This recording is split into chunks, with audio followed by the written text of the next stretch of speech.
Dịka anyị si wee kụzi na mbọsị gara aga, nke taa nụnwa achọziri m ka m kọwakwa anya n'Igbo maka ndị nwere ike ịghọta ya n'ụdị anwa. Ife anyị na-ekwu maka ya bụ critical thinking and writing academic paper. Ndị kụziri anyị maka academic paper mee ka anyị malụ nọ about thinking critical, ya ichemi echiche echemi. Dịka anyị si wee kwu mbọsị gara aga, akụziri m sị na tupu idebe ife na ka ndị oyibo si wee kwu ya bụ sị na before writing your paper, think about the issue you want to address. Be sure that the paper carries a strong point and purpose, particularly one that your reader will easily understand. Yes. Ka ife ọ na-egosi bụ na ọ bụrụ na ede academic paper, dịka anyị si wee malụ, academic paper bụ ife mmadụ chọrọ idene wee chọọ ineba anya n'ife ndị ọzọ dere. Chọọ ineba anya n'ife ndị ọzọ dere, ife a ndị ọzọ dere na fa nwee ike ọ bụ na fa achọghị ịsọlv problem anwa ị na-achọ ịsọlv. O nwere ife bụ academic paper na-abụrụ inyo ife ndị mmadụ degasị wee nwee ike ineba anya n'ife ịchọrọ na-emetụta gị. Onwe nsogbu dị na society, onwe nsogbu dị na be unu, onwe nsogbu dị n'obodo unu, wee na-anya sị ka ineba anya na ya bụ nsogbu ka ị marụ ka ị ga-esi wee nye aka wee nwee ike ịtụnye elu atụmatụ dịgasị na ya bụ na ife izizi nke ndị oyibo na-akpọ pre-writing bụ ichemigodo onwe gị, chịkọtagodo onwe gị ọnụ, brainstorm godo, mara ife ị chọrọ idene, mara ebe ị na-aga, mara target gị, ma ife ahụ ị chọrọ idene ọ bụ ife dị mkpa, ife ahụ ị chọrọ idene ọ bụ ife ndị mmadụ ga-abụ onye gụa ọghọta. Dịka m si agwa unu, ekwubugo m na mbụ na o nwere mgbe ya bụ ịnọkọta idebe akwụkwọ just like nke a edegoro, nke a bụ master's degree thesis. Ife izizi ihe eme bụ ịchịkọtagodo onwe gị ọnụ, ife izizi ihe eme bụ ijugodo onwe gị kedu ife ị chọrọ ide maka ya, ka tọpik ihe inwee ike onye nlere anya na tọpik o wee gee ntị n'ife anyị na-ede. Nke izu bụ ife ị na-ede ọbara ụlọ, ife ị na-ede ndị mmadụ anyị agụkwu ya wee nwee ike iweta ịmụta ife ahụ ọbịa ka ị na-ekwu maka ya. Ọ dị very very important. Ọzọkwa bụ na ka ị ga-esi kedu ka ị ga-esi dee nke nwaanyị na-ajụgodo ife a bụ the first starting point of academic writing, pre-writing. Ana m ekwuru maka academic writing maka na m maara ọfụma afro na ife m na-emegodo bụ na na-akụzi na-amụtakwa. O nwekwa nke mmụ akwụkwọ ụfọdụ ya bụ eweta si na ifefa wee mụta ifefa prezent m wee mụta. O nwere ajụjụ dị mkpa a na-ajụ na ya bụ pre-writing stage. Kedu ife dị bụ so what is the purpose of my paper? Akwụkwọ a m na-ede kedu ife kpata m ji ede ya? What is the argument? Ife a m na-ekwu kedu ife m na-ekwu maka ya? Kedu ka m si ekwu ife ahụ m na-ekwu maka ya? Ọ bụrụ na Mr. Okafọ kwuru something, Mr. Okeke kwuru something, Mr. Okonkwo kwuru something, ihe egesi ife niile afa kwuru wee malụ ka ihe esi wee gee ntị, ka ị wee si wee chịkọta ife ahụ fa kwuru. Ọ bụrụ na Mr. Okafọ kwuru ife dị etu a, kedu ka o si wee kwu ya? Ebe ahụ o kwuru ya, ọ solve that problem, nsogbu ahụ ọnago. Mr. Okonkwo kwuru etu a, nsogbu ọnago na n'ife ahụ o kwuru. Okeke kwuru nke dị etu a, nsogbu ọnago n'ife ahụ o kwuru. Onye bụ ife na-akpọ academic writing. Ihe achịkọtasị ife ndị ọzọ kwugasịrị wee nebe ya anya wee nwee ike iche maka nke ngị nwa na-akwakọ idene. Maka na ọ bụrụ na ọ nwere ndị debe bifo, na ọ nwere ndị dere ife ahụ ị na-ekwu maka ya, mmakwa anyị nwere ike inwe ezigbo nsogbu maka na ife a na-edebe a maka ka ndị ọcha si ekwu ya, ọ ka ndị ọcha si wee dozie ya na bifo ede na ọya enwe ndị degolo wee nwee ike ineba anya ndị anabatagolo nkefe scholars adịgolo recognize, ị na-eziefe anya wee bido nke gị. Then ibe n'ife ahụ ị na-ede kedu nsogbu ọbịa ka ị chọrọ ịsọlv? Ọ ya enwerịrị nsogbu. Then what question or issue am I trying to address? Maybe maka vote buying, maybe maka political system, maybe maka environmental problems, maybe maka religious problems, maybe maka sexual problems, maybe maka marriage problems. There are so many problems in the world so long as we're in this world. So n'ife a na-akpọ academic writing, kedu ka isi neba anya, kedu ka isi wee neba anya? Nke izizi bụ pre-writing, chịkọtagodo onwe gị ọnụ, malụ ma ife anyị na-achọ idene, ma ị nwekwara akwụkwọ ihe neba anya wee dị ya. Ife ahụ ị na-achọ idene ndị mmadụ anyị alaikekwa ya, ya bụ ife izizi, the first and foremost. Now that you have a topic and issue, consider your available resources in addition to your own thinking, there are several articles and other sources of information to help you analyze your ideas. Consider specific examples and events that help to illustrate point. You see that? What is my point of view? Kedu ife m bụ n'obi? Mụnwa na-edegodo ife a, kedu ka mụnwa si eche?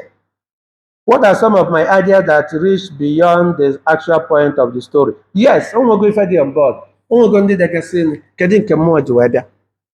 What's the purpose of my writing about this issue? O nwere ife kpata nji chọrọ ide ife a. O nwere question m na-ajụ n'ife a nji chọrọ ịsolve na paper man. Paper man nwa dị etu ọ dị. O nwere ajụjụ njụ na ya. Jụọ ajụjụ ahụ zaa anya n'ime paper anụnwa. Ọnya bife niile aka onye na-achọ ide academic paper ya chịkọtasị ọnụ. Eluzona ya bụ nke izizi. Pre-writing stage. Chịkọtagodo onwe gị ọnụ. Ị ya achịkọtagodo onwe gị ọnụ. Negodo onwe gị anya. Malụ ma ife ị chọrọ ime maka ya, ma ife anyị chọrọ idenụ, ma izukwere ya, ma ife anyị chọrọ idenụ, ma ị nwekwara ife a ga-eji wee dị ya, ya ka anyị na-akpọ pre-writing stage.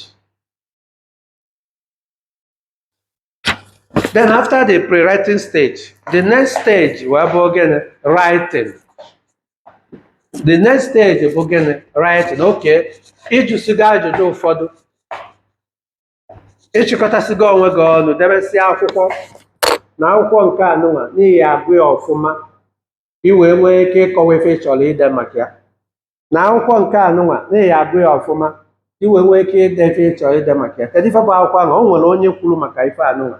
Ofu ife anyị chọrọ ikwu maka onwe ndị kwuru ya before you, ọ bụrụ gị bụ onye isi. O nwere ndị kwuru maka ya. Ịgụbịa gụchasịa ka i wee malụ ebe wapụtara ebe wa solve the problem na ebe fa na-solve na problem fa nwere. Ịgụ onye nke a, gụọ onye nke a, gụọ onye nke ịgụchasị ife niile a, i wee chịkọtazie ebe fa na-solve that problem. O nwebugo nkụzi before sị eji maka ife Biafra wee kụzie wee sị number one. For example, na-abịa na Ojukwu chọrọ iweta Biafra na Igbo, mana o mesịrị ife niile mana enwetara Biafra, which means na o nwee method o nwee ike ọ bụna oyuzu ọ gaa na-efe ụfọdụ nwezie nke o yuzuru na-agarọ. Then isi oke wazulike ọ ndị a bụ ndị ama maka ife Biafra na o mee maka ife Biafra nke o nwee method o yuzuru galani nwee nke na-agarọ, otherwise na anya akara nwa Biafra. Then nke a bụ Nnamdi Kanu, o nwee method o yuzuru na-efe ụfọdụ gbasara Biafra. Akwụkwọ fa ka ị na-agụsị fa ịgụsị wee chịkọta mmadụ ịta ọnụ wee sigodo some example ka m na-enye iwesi oke ine nke Ojukwu anya, nye nke Wazirika anya, nye nke Nnamdi Kanu anya, kedu ife anyị eme na ọ bụ nke Simon Ekpa. Mana ndị a niile gbara mbọ maka Biafra maka akara nweta Biafra. So kedu ka anyị esi mezi ebe a ka ị esi wee mebezi wee sizie na nke gị na nke ị chọzi ide kịta abụ nke gị n'ihi fugo weakness ndị a niile. So i wee na-edezi ife a wee wetezie suggestion solution ya enyezi aka onye na-esi enye anya ọ bụ na fe ịtọ nọrọ ebe a ma ọ fe ịnọ ma mmadụ one ma ndị ọzọkwa na ọ bụrụ sọsọ fa na-esi anya gụsịa ife anwa ị na-ekwu maka ya ma chọpụta mistakes ndị a mere na pepa gị anụnwa gosiri that mistake and that pepa gị anwa bụ ife solves the problem. Onye ka na-akpọ gap maka na onye nke a mere mana o metere ya, nke a mere ọ bụrụ na o metere ọ na-enwetara dị ife aba na-ekwu a na-akpọ Biafra, nke a enwetere nke a enwetere. So iwepụta wee bụzala student si ka ị gaa n'ihi ede maka ife Biafra ka anyị esi wee nweta Biafra anụ anyị. So o nwere ka ị nọkọta second stage ka m na-ekwu maka ya. O nwere ka ị nọkọta bịa kọwaa nye anyị ka esi nweta Biafra maka anyị na-ede thesis ọ maka anyị na-ede project. Ihe enyogodo nke ndị ọzọ debo nke ndị ọzọ desigo ọ nke ndị ọzọ ahụ adelụ ka ọ ya bụ n'anya iwee fụ their mistakes wee maka esi correct nke gị wee maka ihe esi wee solve that problem. Or loopholes dị site na their suggestions or their positions ka a na-akpọ gap. So choose specific examples, quote or statistics from your resources. Remember to incorporate your own thinking and conclusion to stand as the main argument behind your writing. Yeah, correct. Never assume that your cleverly chosen examples or sources will speak for themselves. All examples need to introduce and follow up commentary. If I even put in the English part of it, when I go here, because of course, I know a different in English, not Bible. So maybe I need to go question, what is this statement? Why is this statement important? If I know actually meant, if I actually then what is this saying about my subject matter? topic ya issues kedu ife ọ na-ekwu maka ife ị chọrọ ide. Why did I include it in my paper? Okay, ife ụfọdụ anyị na-achọ ikwu kedu ife kpata o ji wee dị mkpa. Ife ya na-ajụgodo onwe gị na pepa ọbụla ị na-ede na academic paper, kedu ife kpata ife anwa ji wee dị mkpa, kedu ife kpata iji ede nya bụ ife, kedu ife bute gị ebe anwa, what is the motivation? Onwe ife ụfọdụ iweta ka m wee ịchọ ịgụ akwụkwọ nke a iwere edebe na akwụkwọ a dị gị mkpa. Ife ya na-ajụgodo onwe gị, how does it support my argument? Because o nwere argument ị na-efolo. So akwụkwọ ọbụla ị na-agụ ya adabalele na argument gị anwa ka ọ wee bụrụ ya bụ na ife na-ada na-aga ọfụma. Then ọ bụla example, how is this example source significant to my paper? Onwe example ị chọrọ inye ọ bụrụ just ndakọta bụla example tinye example a ya adịrịle related to your paper. Can I expand on it or explain it in more depth? Yes. Example ọbụla ị nwetara na your academic paper ya abụrịle ọ kwesịrị ịbụ ife na-adaba na topic gị anwa ọ ya bụrụ outside your topic.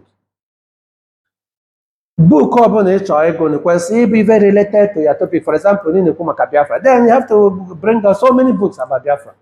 Ị na-edezi na collect ndị suit to your argument. Maka na academic paper is all about argument. That's why we talk about critical thinking. Do I introduce all my sources to my reader so that my reader will know where they come from? Yes, of course. Have I reached and considered other points of view and identified their strengths and weaknesses? Yes. Case whether Biafra, for example, why? If ụfọdụ dị mkpa, gọọmenti anyị adị involved, United Nations anyị adị involved, so many other things. Ọ bụrụ na kata gbakwuru debe, otherwise paper gị abụ nothing. So ụmụ ife niile aka anyị na-ene anya maka ebe gbasara academic paper. Ebidoro anya before ibido ide academic paper. Ihe akaba na-arụ na academic paper gị. Dị sure na academic paper gị no ife kwesịrị na n'oke o si wee kwesị. Ọnya bụ ife anyị si ka anyị kụzie n'ụbọchị tata. Nke ize ekwugo maka pre-writing, nke a bụ na onwe ya bụ writing in itself. Uche atụna gị, egwu atụna gị. Egwu ụfọdụ na-eburu ụfọdụ ụmụ akwụkwọ aka ọ na-esi ife ike, mana o kwesịrị isi ike. Maka ife jiri okwesị isi ike bụ na imere ana brainstorming, chịkọtagodo onwe gị ọnụ mali topic, first of all topic. So ife niile ị na-ede ya na-adanazi na topic. Onye ka na-akpọ unity and coherence. So ife ọbụla ị na-ede chapter 1, chapter 2, chapter 3, chapter 4 ya na-akọwalele that topic ga anwa expansion ị na-akọwazi ya na chapters niile. Onye bụ ife anyị ka kwuo ụbọchị tata. Ndị bụ ndị ọma na-ege ntị, anyị ekenekwa unu. Ọ bụrụ na ife anyị na-eme dị mma, ị nwere ike share, comment ya, and then so that we can always improve on it.